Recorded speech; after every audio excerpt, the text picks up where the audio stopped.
What in the world happened to Descendents playing cards? What has changed? Why is it taking so long? In this episode, I'm going to be telling you all of that and more. And if you want updates on everything Descendents playing cards, then make sure to subscribe and ring the bell. Working at releasing Descendents playing cards has by far been one of the most difficult things I've ever tried to do. Because originally I thought that they would have already been out and already in production by now. But since this is my first time trying to release my own deck of cards, I've had a lot of things I just did not know would come up. For instance, this was the original design for the tuck box. And on any deck of playing cards printed through Bicycle Playing Cards and USPCC, there's an extra crease right here that I never took into consideration. And since everything that's green on the tuck box is done in a neon green ink, if you would ever bend it at that crease, which everyone would, the ink would then chip and it would not look good at all. So we decided to change it from this design to this instead. And honestly, I think the black has a lot of contrast and it makes it look absolutely stunning. The next thing that happened was I actually changed my logo. Still working of getting all that stuff transitioned from the channel banner to actually this behind me, which will not be here anymore. I'm actually gonna have to take down that old logo,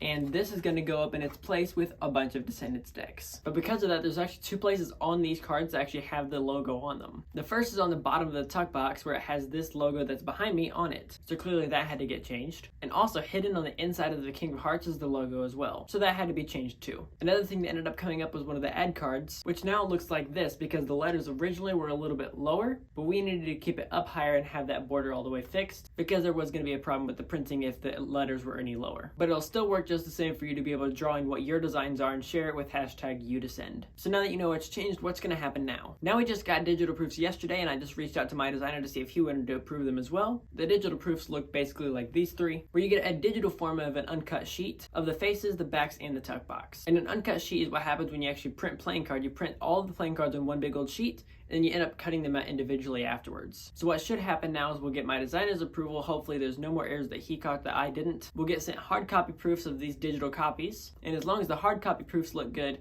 we'll then send it to production. And if you're wanting to get these for yourself, you're wondering when you're going to get these if you already ordered them, then of course I'm going to be letting you guys know with an update as soon as possible. And I'm not going to be selling these on my own website. I'm not even going to make a website. I'm partnering with rareplayingcards.com. And if you want to get familiar with their website, you can go ahead and check it out in the description below. And you can use code CardPerfectMagician for 10% off. So make sure to subscribe for all the updates on Descendents playing cards. And if you want to start practicing your cardistry for when these cards come in, you can check out the playlist right there. Check out Rare Playing Cards right there and subscribe for more. This is CPM, signing off.